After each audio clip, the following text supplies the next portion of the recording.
الحمد لله الذي لم يتخذ ولدا ولم يكن له شريك في الملك ولم يكن له ولي من الذل وكبره تكبيرا. أما بعد فأعوذ بالله من الشيطان الرجيم. بسم الله الرحمن الرحيم. قال الله تبارك وتعالى في القرآن المجيد: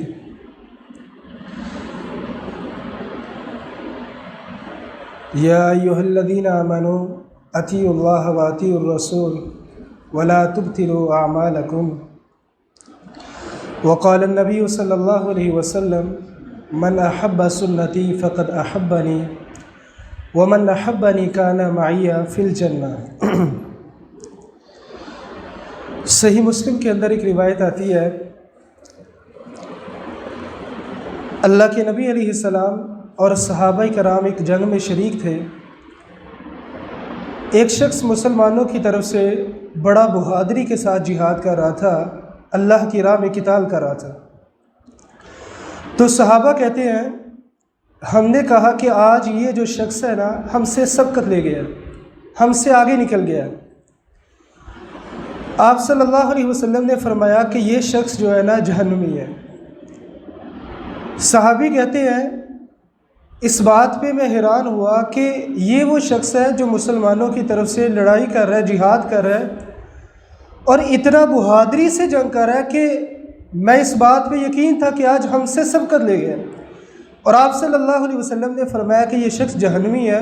وجہ کیا ہے؟ صحابی کہتے ہیں میں اس کا پیچھا کرنا شروع ہو گیا. جب وہ رکتے میں بھی رکتا، جب وہ بھاگتا میں بھی اس کے پیچھے بھاگتا، حتیٰ کہ میں نے اس کو دیکھا اسے دشمن کی طرف سے تیر لگا، زخم لگے، وہ زخموں کو برداشت نہیں کر سکا، اپنی ہی تلوار سے خودکشی کر کے اللہ کو پیارا ہو گیا. میں دوڑتا ہوا اللہ کے نبی علیہ السلام کے پاس آیا اور کہا اللہ کے نبی علیہ السلام آپ اللہ کے سچے رسول ہیں، جس شخص کے بارے میں آپ نے کہا تھا جہنمی ہے وہ واقعی خودکشی کر کے اللہ کو پیارا ہو گیا. تو آپ صلی اللہ علیہ وسلم نے صحابہ کا مجمع اکٹھا کیا. آپ نے فرمایا میرے صحابہ لا يدخل الجنت الا مومن. ایک بات یاد رکھو، اللہ دین کا کام فاجر انسان سے لے سکتے ہیں، اللہ دین کا کام فاسق انسان سے، کافر سے بھی لے سکتے ہیں، لیکن ایک بات یاد رکھو جنت میں صرف وہی جائے گا جو مومن انسان ہوگا. ایماندار انسان کے علاوہ کوئی بھی شخص اللہ کی جنت کا مہمان نہیں بن سکتا. اور آپ صلی اللہ علیہ وسلم نے یہ بات بھی بتلا دی لا یؤمن احدکم حتی اکون احب الیہ من والدہ وولدہ والناس اجمعین. تم میں سے کوئی بھی شخص اس وقت تک ایمان والا نہیں بن سکتا جب تک اس کے دل میں محمد الرسول اللہ صلی اللہ علیہ وسلم کی جو محبت ہے وہ سب سے زیادہ نہ ہو جائے. آپ کی محبت نہیں ہے پھر سمجھ لے وہ جتنے مرضی اعمال بھی کر رہے ہیں اس کے اعمال کا کوئی فائدہ نہیں ہے. جنت میں جانے کے لیے ایمان کی ضرورت ہے، اور ایمان انسان کے دل میں اسی وقت آتا ہے جب اللہ کے رسول صلی اللہ علیہ وسلم کی حقیقی محبت ہوتی ہے. میں صرف مختصر وقت کے اندر 10 منٹس کے اندر تقریباً اپنی گفتگو کا اہتمام کروں گا اور 2 باتیں بیان کروں گا کہ اللہ کے نبی علیہ السلام کو اپنی امت سے کتنی محبت تھی اور امت کو بھی محبت کرنی چاہیے. اگر آپ صلی اللہ علیہ وسلم کی زندگی کا ایک پہلو دیکھیں کہ آپ صلی اللہ علیہ وسلم نے اپنی امت کے لیے جو تکالیف کو برداشت کیا، ان تکالیف میں سے صرف ایک تکلیف کو بیان کروں گا جس کو وحی کہا جاتا ہے. آپ صلی اللہ علیہ وسلم کی ایک صحابی نے عرض کیا کیف یاتیک الوحی، اللہ کے نبی علیہ السلام جب آپ پر وحی آتی ہے آپ کو محسوس ہوتا ہے کچھ؟ تو آپ صلی اللہ علیہ وسلم نے فرمایا میرے صحابی تو نے کیسا سوال کر لیا ہے، اللہ کی قسم ہے کبھی کبھی مجھ پر ایسی وحی آتی تھی اس کا اتنا بوجھ ہوتا تھا مجھے لگتا تھا کہ آج اس دنیا کے اندر میں نہیں رہوں گا، اس دنیا سے چلے جاؤں گا، اللہ کو پیارا ہو جاؤں گا. اتنی تکالیف ہوتی تھی. بلکہ اللہ کے نبی علیہ السلام کے صحابی زید بن ثابت رضی اللہ عنہ بیان کرتے ہیں میں اللہ کے نبی علیہ السلام کے ساتھ بیٹھا ہوا تھا اور میری ران اللہ کے نبی علیہ السلام کی ران کے نیچے تھی، آپ کی ٹانگ اوپر تھی. اور اسی دوران آپ صلی اللہ علیہ وسلم کے اوپر وحی کا نزول شروع ہو گیا. اتنا بوجھ پڑا کہ مجھے ایسے لگنے لگا کہ آج میری ٹانگ ٹوٹ جائے گی. یہ وہ صحابی ہے جن کی ٹانگ اللہ کے نبی علیہ السلام کی ٹانگ کے نیچے ہے. اور ذرا تصور کیجئے اللہ کے نبی علیہ السلام پہ کتنا بوجھ ہوتا ہوگا. عائشہ رضی اللہ عنہ بیان کرتی ہے اللہ کے نبی علیہ السلام کی حالت ہوتی تھی، سخت سردی کا موسم ہوتا تھا. وَإِنَّ لَجَبِينَهُ عَرَقًا، آپ پر وحی کا نزول ہوتا، وحی کا اتنا بوجھ ہوتا تھا کہ آپ کی پیشانی مبارک سے پسینہ بہنا شروع ہو جاتا. یہ آپ صلی اللہ علیہ وسلم نے ساری تکلیف کو برداشت کیا امت کے لیے. اور دنوں کی بات نہیں ہے، سالوں کی بات ہے. تقریباً 23 سال تک آپ صلی اللہ علیہ وسلم نے اس بوجھ کو، اس تکلیف کو امت کے لیے برداشت کیا ہے. اتنی آپ صلی اللہ علیہ وسلم نے اپنی امت کے لیے قربانیاں دی ہیں. بلکہ عائشہ رضی اللہ عنہ بیان کرتی ہیں میں نے اللہ کے نبی علیہ السلام کو ایک مرتبہ خوشی کے موڈ میں دیکھا. میں نے سوچا کہ اللہ کے نبی علیہ السلام سے دعا کروا لیتی ہوں، آپ خوشی کے موڈ کے اندر ہیں، کیوں نہ دعا کروا لی جائے. تو میں نے کہا اے میرے سر کے تاج، آپ میرے حق میں دعا تو کر دیجئے. تو عائشہ رضی اللہ عنہ کہتی ہیں اللہ کے نبی علیہ السلام نے ہاتھ اٹھائے اور دعا کی، اللہ عائشہ کے اگلے پچھلے ہر قسم کے گناہوں کو معاف فرما. اے اللہ عائشہ نے جو اعلانیہ گناہ کی وہ بھی معاف فرما. اے اللہ جو عائشہ نے مخفی گناہ کی اللہ وہ بھی معاف فرما. عائشہ رضی اللہ عنہ کہتی ہیں میں تعجب سے مسکراتے ہوئے، اتنا ہنسی بھی مسکراہٹ بھی آئی. اتنی پیاری دعا اللہ کے نبی علیہ السلام نے مجھے دی ہے، آج تک ایسی دعا تو میں نے اپنے لیے خود بھی کبھی نہیں کی ہے. اتنی پیاری دعا جو اللہ کے نبی علیہ السلام نے مجھے دی ہے. تعجب کرنے لگی، اتنا تعجب کیا، کہتی ہیں کہ مسکراتے مسکراتے میرا سر جولی میں گرنے لگا. تو اللہ کے نبی علیہ السلام نے کیا فرمایا عائشہ تو تعجب کر رہی ہے کہ یہ دعا میں نے تجھے دی ہے. واللہ انہا لدعائی لامتی لکل صلاۃ، اللہ کی قسم ہے یہ تو دعا میں اپنی ہر نماز کے اندر اپنے ہر امتی کے لیے کرتا ہوں. یہ ہمارے محبوب پیغمبر صلی اللہ علیہ وسلم کو اپنی امت کے ساتھ محبت ہے، اتنی محبت ہے. آپ اسی طرح دیکھ لیجئے قیامت کا دن ہوگا جب ہر نبی کی زبان پہ کیا ہوگا، ربی نفسی ربی نفسی، اللہ مجھے بچا لے، اللہ مجھے بچا لے. لیکن محمد رسول اللہ صلی اللہ علیہ وسلم کی زبان پر الفاظ کیا ہوں گے، ربی امتی ربی امتی، اللہ میری امت کو بچا لے، اللہ میری امت کو بچا لے. یہ آپ صلی اللہ علیہ وسلم کی امت کے ساتھ محبت ہے. میری گفتگو کا دوسرا پہلو دیکھیے، جب ہمارے نبی صلی اللہ علیہ وسلم کو اپنی امت سے اتنی محبت ہے پھر ہمیں بھی محبت ہونی چاہیے. حالی دعوت سے محبت نہیں ہوگی. آپ صلی اللہ علیہ وسلم نے یہ بات بتلا دی، اپنی زندگی میں بتلا دی کہ کون میرا امتی مجھ سے محبت کرتا ہے. من احب سنتی فقد احبنی. آپ صلی اللہ علیہ وسلم نے فرمایا جو میرا امتی میری سنت کو پسند کرتا ہے، میرے طریقے کو پسند کرتا ہے، جیسے میرا اٹھنا بیٹھنا ہے، اوڑھنا بچھونا ہے، زندگی گزارنے کا طریقہ ہے، تجارت کے طریقے، کاروبار کے طریقے، ہر طرح کے جو لمحات ہیں، شادی بیاہ کے مواقع، غمی کے لمحات، وہ اللہ کے نبی علیہ السلام کے طریقے کے مطابق نہیں کر لیتا، اس وقت تک وہ مومن نہیں بن سکتا، وہ اللہ کے نبی علیہ السلام کا سچا محب نہیں بن سکتا. میں چند ایک مثالیں بیان کروں گا، 5 منٹ رہ گئے ہیں. اللہ کے نبی علیہ السلام کے صحابہ کو کتنی محبت تھی.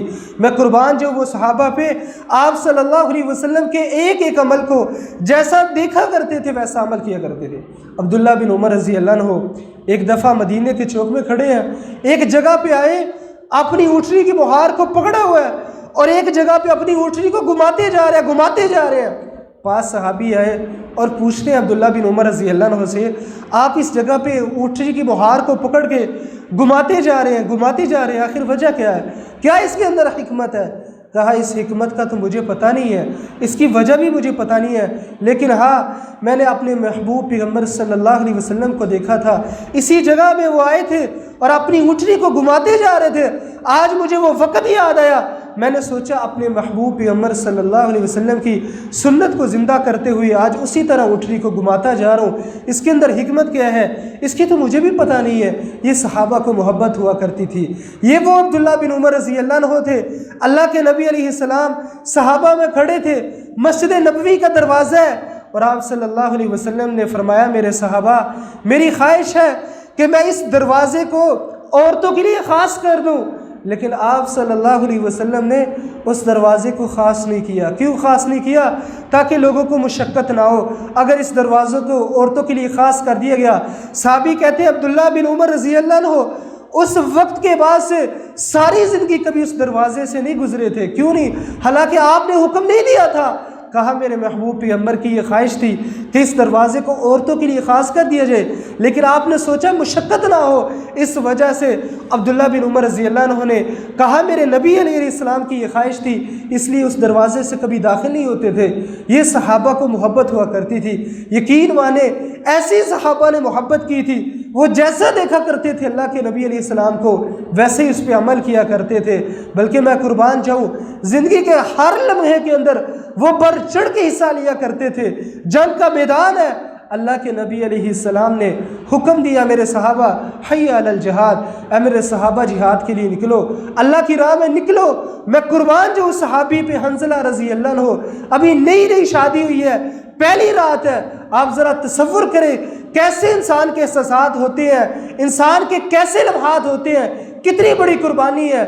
پہلی رات ہے، حکم کانوں میں پڑا ہے، حنظلہ رضی اللہ عنہ غسل بھی نہیں کیا، دوڑتے ہوئے اللہ کے نبی علیہ السلام کے پیچھے چل پڑے ہیں کہ میرے محبوب پیغمبر کا آرڈر آیا ہے، حکم آیا ہے، غسل بھی نہیں کیا کہ غسل کر کے چلے جاؤ، ایسے ہی اللہ کی راہ میں نکل پڑے ہیں، اللہ کی راہ میں گئے ہیں، شہید ہو گئے ہیں، غسل بھی نہیں کیا۔ اللہ کے نبی علیہ السلام کیا دیکھتے ہیں؟ شہداء کی نعش مبارکیں تو بہت سی پڑی ہوئی ہیں، لیکن ایک نعش پہ تو بڑا عجیب سا منظر ہے۔ اللہ کے نبی علیہ السلام حیران بھی ہے۔ آپ جب قافلے سے واپس آئے، حنظلہ کی بیوی کیا کہنے لگی؟ اللہ کے نبی علیہ السلام، میرے خاوند نے تو ابھی غسل بھی نہیں کیا تھا، وہ اللہ کی راہ میں اپنی جان کو بھی قربان کر گئے ہیں، کچھ اپنی جان کو بھی پیش کر دیا۔ کہا حنظلہ کی بیوی خوش ہو جا۔ میں بھی حیران تھا کہ اس میدان جنگ کے اندر بڑے سے شہداء تھے، بڑی ان کی نعشیں مبارکیں تھیں، لیکن ایک ایسا شہید تھا جس کو میں دیکھ رہا تھا، اللہ نے آسمانوں سے فرشتوں کو بھیجا تھا جو جنتی پانی سے تیرے خاوند کو غسل دے رہے تھے، اور وہ حنظلہ تھا۔ یہ صحابہ تھے، اللہ نے ان کو کیسا مقام دیا تھا؟ سبب کیا تھا؟ اللہ کے نبی علیہ السلام کے ایک حکم کے اوپر اپنی جانوں کو قربان کر دیا کرتے تھے۔ اس لیے محترم بھائیوں، خلاصہ گفتگو یہ ہے کہ ہمیں جیسے ہمارے نبی علیہ السلام ہم سے اتنی محبت کرتے تھے، اس لیے امت کے اوپر بھی حق ہے کہ وہ آپ صلی اللہ علیہ وسلم کے طریقے پہ عمل کرے۔ صرف زبانی دعوت سے کچھ نہیں بنے گا، عمل سے زندگی بڑھے گی۔ کہ میں دیکھوں اپنی زندگی کے اندر میری وضاحت، میری حجامت، اٹھنا بیٹھنا، میرا لباس کس کے مطابق ہے، میں اپنے چہرے پہ مسنون داڑھی کو لا کے رکھوں، کیوں نہ یہ اللہ کے نبی علیہ السلام کی سنت پہ عمل کروں۔ جتنے میرے بھائی یہاں بیٹھے ہیں، اللہ سے عزم کریں، اگر وہ داڑھی نہیں رکھی ہوئی تو میں اپنے محبوب پیغمبر صلی اللہ علیہ وسلم کی محبت کے اندر آج کے بعد اپنے چہرے پہ مسنون داڑھی رکھوں گا۔ اللہ کے نبی علیہ السلام کے پاس ایک قافلہ آیا تھا، 2 شخص آئے تھے، کسریٰ بادشاہ تھے، ان کی داڑھیاں مونڈی ہوئی تھی، تو اللہ کے نبی علیہ السلام نے اپنے چہرے مبارک کو ان سے پھیڑ لیا تھا۔ میں قربان جاؤں، یہ دنیا کی بات ہے تو ذرا سوچیں اگر قیامت کے دن ہمارے نبی علیہ السلام نے ہم سے منہ پھیڑ لیا، اس سے بڑی رسوائی کیا ہوگی؟ اس لیے عزم کریں کہ آج کے بعد میں اپنے چہرے پہ مسنون داڑھی رکھوں گا، میں نمازوں کی پابندی کروں گا، اور ہاں زندگی کے ہر پہلو کے اندر اللہ کے نبی علیہ السلام کے طریقے کو دیکھوں گا۔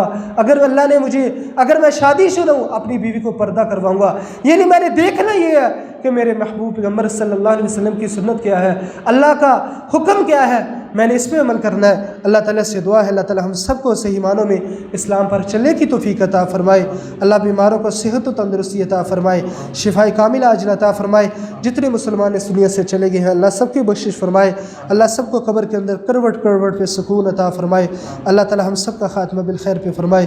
وآخر دعوانا الحمد للہ رب العالمین۔